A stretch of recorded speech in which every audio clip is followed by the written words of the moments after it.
Bonjour à tous, comment ça va?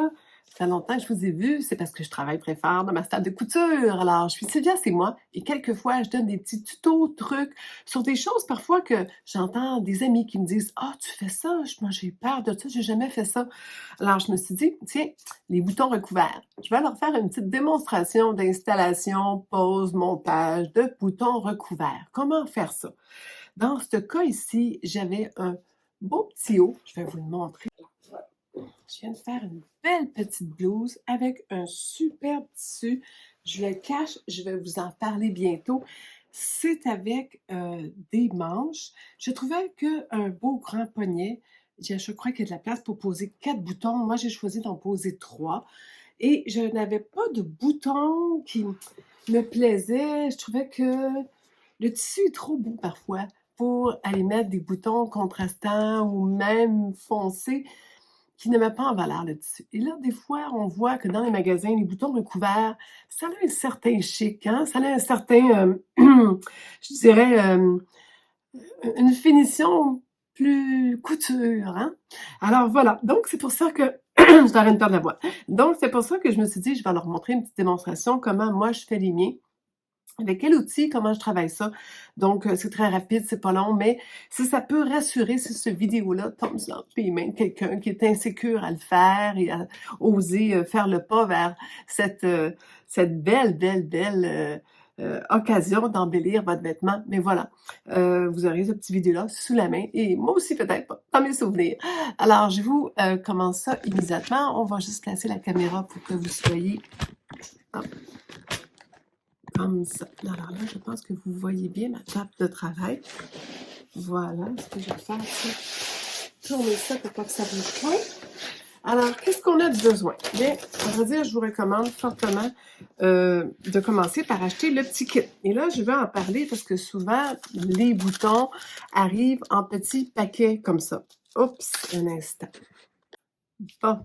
Alors, en premier, ce que je vous recommande, c'est habituellement, ça vient comme ça, en achat. Alors, on a les boutons, c'est une petite chose qui s'ouvre et il y a les instructions en arrière.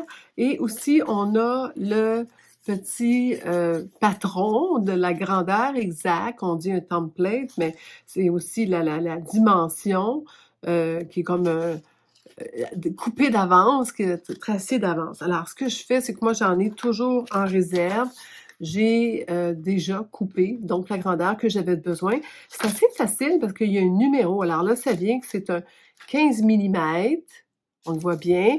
On va avoir la grandeur 15 mm. C'est 6 boutons. Et pour avoir la grandeur exacte, à ce moment-là, vous avez, attendez, je le vois, l'installation des outils. Alors, celui-là, je sais que c'était un 24. La grandeur 24. Alors là, je suis allée couper carrément en suivant les instructions la grandeur 24. Donc, c'est d'avance, on a déjà l'information nécessaire pour travailler. Alors ça nous facilite beaucoup de savoir quelle grandeur qu'il faut couper nos petits morceaux. Une fois que j'ai coupé mon petit morceau, j'ai carrément, ça devient mon patron.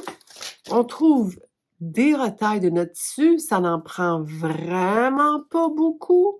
Donc, c'est assez facile de trouver dans notre poubelle de retailles, carrément. Toujours s'en garder, n'est-ce pas, des retailles pour aller couper finalement nos petits ronds en tissu. Ensuite, moi, je les ai entoilés. C'est un tissu, un genre de crêpe, de viscose, d'atelier brunette. Assez fragile, il est léger, s'effiloche facilement, donc pour pas prendre de chance, ce que j'ai fait, c'est que je l'ai entoilé avec le plus mince que j'ai, pour dire. Mais ça va lui donner un certain petit effet coussinage sur le dessus, donc ça devient aussi plus joli quand c'est fini, là. On voit là que la finition est très belle. Hey, c'est difficile à tenir! Surtout avec mes grands ongles en ce moment. Alors voilà, donc c'est vraiment une belle finition. Les tours, les bordures sont très propres. Ça donne vraiment un beau bouton fini. Alors, voyez-vous, très facile à faire. Je vais vous montrer ça. Alors, une fois qu'on a acheté le petit kit, moi, ce que je vous recommande, c'est qu'il y a un autre kit qui se vend. Ça, c'est les kits pour un peu les rechanges, là, des supplémentaires.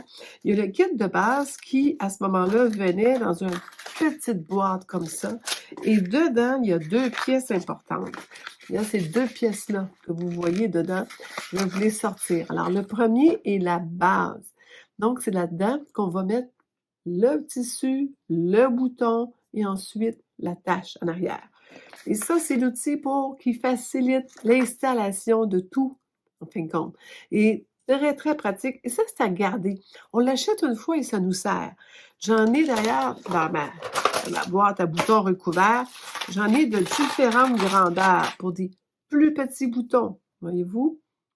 Alors, ça vient, quand on les achète, on les garde. On achète une première fois avec la petite boîte, avec les petits kits. La deuxième fois, on n'a besoin que d'acheter les recharges.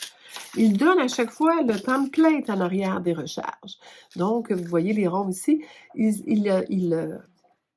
l'offre à chaque fois, ce qui est très utile pour justement en couper aussi plusieurs. Donc, je garde mes paquets vides. Puis si jamais je fais un plus gros bouton comme un bouton à manteau, encore là, je vais faire la même chose. Je vais me servir du template ici que j'ai, du patron que j'ai ici. Alors, regarde, j'en ai un autre. Celui-là, il est plus petit, celui que j'avais fait tantôt. Voyez-vous, là, il est un poil plus petit. Que je les garde, mes cartons. Je les garde pour, justement, m'en servir pour quand j'ai besoin de recouvrir des boutons, mais je n'ai pas besoin de les refaire. Ça n'a pas besoin d'être coupé, là. Tu sais, tant que c'est rond, que ça rentre, parce que c'est en fin de compte, vous allez voir que c'est pas si grave de couper pas tout parfaitement rond, là. Passez pas des heures à faire des ronds impeccables, puis à retailler, puis bon, ça va rien changer. Je vous le dis, je vous rassure. Là, celui-là, il est trop petit. Je vais le mettre de côté pour ne pas faire d'erreur. Je vais vous remontrer ça. Alors là, maintenant, c'est cette grandeur-là que j'ai choisie. Comme je vous dis, il y a les boutons, il y a la partie arrière, qui sont souvent attachés ici avec des petits tie wraps, là.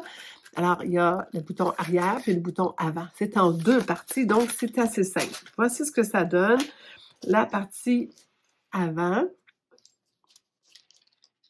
hein, avec la tache, l'anneau, je vais les échapper. J'ai les onglons en ce moment. Avec l'anneau qu'on voit qui dépasse. Hein. On va le mettre là. Et la partie arrière, donc, il y a une petite fente. Hein, il y a une petite fente dedans. Si vous voyez bien. Alors, il y a une petite fente qui permet à ce moment-là de passer hein, dedans comme ça, l'anneau dedans comme ça. Parfait. Alors là, ce qu'on va faire, c'est qu'on va simplement, une fois qu'on a entoilé, bien collé, on va mettre carrément dans le milieu, là, le plus qu'on peut. Encore là, je ne sors pas de règles, là. Je vais, comme on dit, un peu au pif. Et avec ça que j'installe, et là, tout de suite, je fais une petite pression. Je me dis, bon, je pense que je suis pas mal au centre. Je prends l'outil qui nous est fourni, je le mets là et tout de suite, je pèse plein, ça rentre dedans. That's it. On sent que ça rentre dedans. Là, voyez-vous ce qu'on voit? Il est rentré comme dans la partie, là, il est rentré dans le fond. Là, il y a du tissu de trop. Dans certains cas, je vous ai pas dit tantôt, mais votre carton, vous le coupez avec des ciseaux à papier, votre tissu avec des ciseaux à tissu. Puis j'ai aussi pris ça, cet objet-là. Des fois, c'est que c'est coupe-fil-là, parce que des fois, on veut juste couper le surplus. Il ne faut pas que ça nuise. Mais sans... Je ne prends pas parce que c'est trop épais, parce qu'il y a là, tiens, voilà. Là, on va les couper juste ce qui dépasse. Ça n'a pas besoin d'être coupé parfait parce que ça va rentrer dans le bouton. Et ça l'aide même à tenir le bouton. Alors donc, c'est pas nécessaire de faire une trim là, incroyable. Là. Hein, voilà. Donc déjà, avec ça, c'est suffisant. D'ailleurs, on peut, par exemple, juste pour être certain, on peut tout bien replier puis le mettre à l'intérieur. Mais il faut faire attention non plus de ne pas faire de trous dans le tissu en faisant ça. Hein. Vous voyez, j'utilise mon petit pic là, couché. Là, je tire un peu pour que le tissu vienne se prendre dans les dents. Parce que, je vous remonte, dans cette partie-là, il y a comme des dents, mais à l'intérieur. Je ne sais pas si vous les voyez bien. Voyez-vous les dents?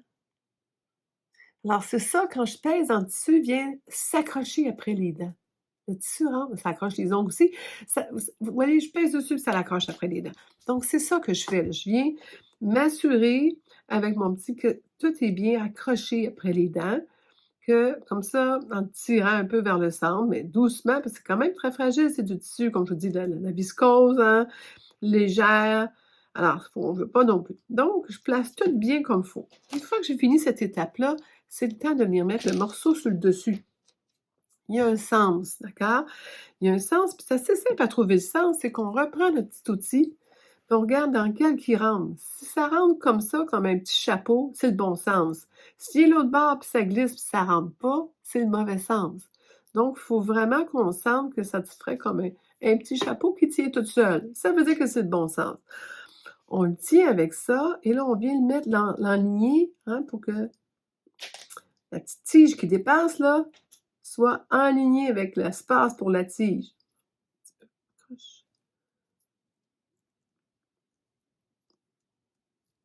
vais juste replacer la tige droite pour que...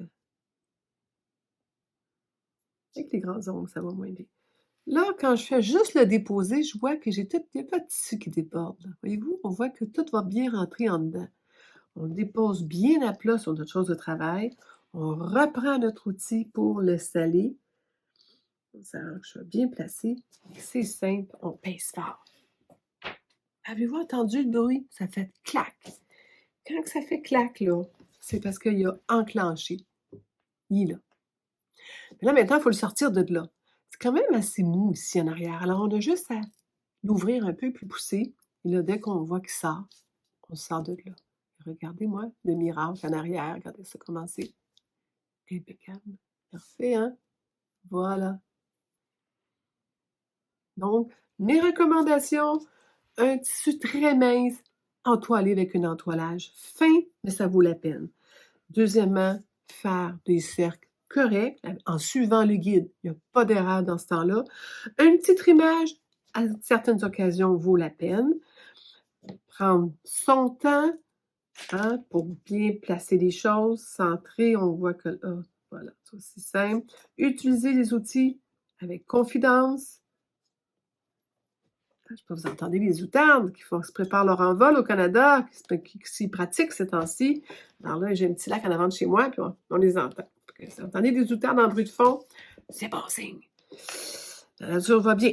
Alors donc, je replace, comme j'explique, les verres de couture à l'intérieur pour être sûr que ça soit bien, bien propre.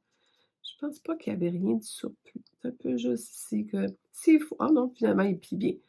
Donc, je vais vous montrer ce que je fais, là. Vous le voyez sûrement à la caméra, je fais juste bien placer, peser pour bien que les dents fassent leur travail, là. Quand ça retrousse de même, c'est parce que les dents n'ont pas mordu. Voilà, là, je trouve qu'à ce moment-là, c'est plus sûr. J'ai remarqué, moi, que quand je faisais ça, je garantissais pas mal la propreté de mon travail.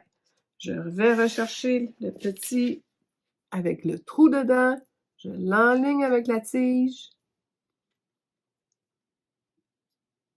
Voilà. Voyez-vous comment tout de suite ça se place bien, c'est facile. C'est caoutchouteux ça là. C'est doux, c'est confortable, ça fait l'effet qu'on veut. C'est pas dur pour les mains. Est-ce que je l'ai mis à l'endroit? Ah ben non, c'est parce que je l'ai mis à l'envers, celui-là. Ben non, il est à l'endroit. Il est à l'endroit. Je pensais que j'avais mis à l'envers. En jasant, en vous montrant ça, des fois, on peut faire des erreurs. Il me semble que le chapeau ne tient pas. Non, il est à l'envers. J'avais raison de dire, hop, minute. On va le mettre comme ça. Donc, le petit chapeau doit être... Voilà. Là, j'étais à l'endroit. Parce que vous voyez que j'ai tout de suite senti que quand je posais ça, là, ça rentre. Voyez-vous, ça vient accrocher, là. J'ai fait du petit chapeau. Là, on va peser fort. Écoutez le bruit. Clic. Vous avez entendu? Donc, aussi simple que ça. C'est pas compliqué. C'est pas difficile. C'est pas forçant. On n'a pas besoin de marteau. On n'a pas besoin de se battre, on n'a pas besoin de force astronomique, on n'a pas besoin de notre conjoint ou conjointe qui est plus fort que nous ou plus forte que nous pour nous aider. Donc, ça fait vraiment le travail. Et voilà, des beaux boutons recouverts. J'ai bien hâte de poser ça sur ma blouse et au prochain podcast. Voyez-vous ici, là? Voyez-vous ici un petit fil? Mais c'est-tu juste un fil ou je risque que ça s'efface? Ah, c'est un fil. Ah, OK, c'est un fil, je le vois parce qu'il sort là, par le bas. On va le couper.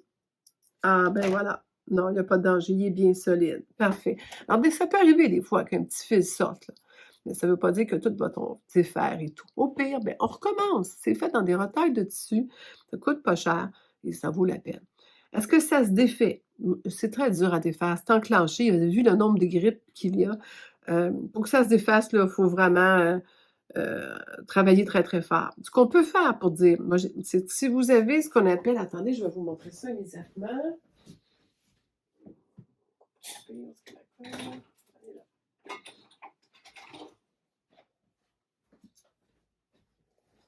Donc, si vous avez du Freeze Stop, hein, c'est très connu, petite bouteille de Freeze Stop, vous pourriez, par exemple, si vous êtes inquiète, en mettre simplement sur le bord, ici, comme doucement, des petites gouttes, là, juste pour s'assurer que ça ne va pas, justement, s'effilocher. Mais honnêtement, si vous avez pris comme faut dans les grippes, je pense pas que ce soit nécessaire.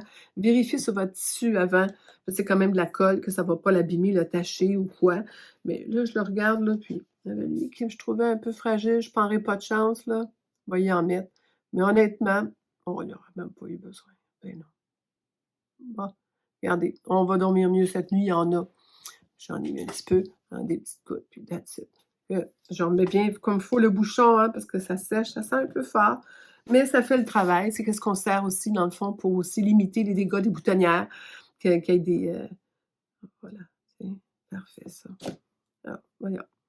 Donc, petit bouton cute, ça fait chic, ça va être beau. J'ai hâte de vous montrer ça. J'espère que ce petit démo, quelques minutes, c'est pas long, hein, on parle de 15 minutes, des petites formations toutes petites, mais c'est des trucs. Puis des fois, ça nous rassure de voir quelqu'un d'autre le faire. Moi-même, longtemps, j'avais peur, je coupais, puis là, je me disais, voyons, au pire, je mettrai aux poubelles le bouton, j'ai manqué mon coup. Puis on recommence, c'est pas grave, on se prend une réserve, puis j'en ai d'autres, là, si je... Donc, faut pas avoir peur, faut foncer. Puis, ben, je vous recommande fortement de vous amuser avec ça, parce que ça fait très beau sur des vêtements. Et je vous montre ça bientôt, quand ça va être posé, installé, cousu mes beaux boutons sur ma belle blouse.